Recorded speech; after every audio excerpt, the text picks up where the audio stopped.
অনেক অসাধু ব্যবসায়ী আছে রমজান আসলে নিত্য প্রয়োজনীয় পণ্যের মূল্য বৃদ্ধি করে দেয়। এরকম আছে না নাই?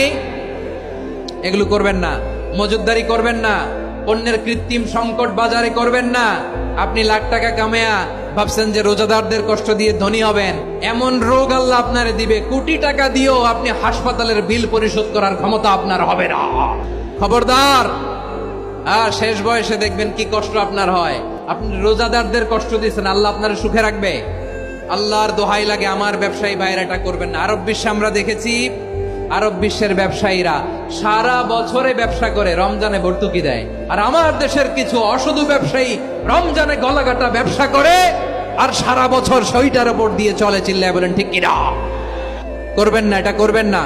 নিত্য প্রয়োজনীয় পণ্যের মূল্য বৃদ্ধি করা হারাম, পণ্যের কৃত্রিম সংকট তৈরি করা হারাম, মজুতদারি করা হারাম, রোজাদারদেরকে কষ্ট দেয়া হারাম। এটা করবেন না।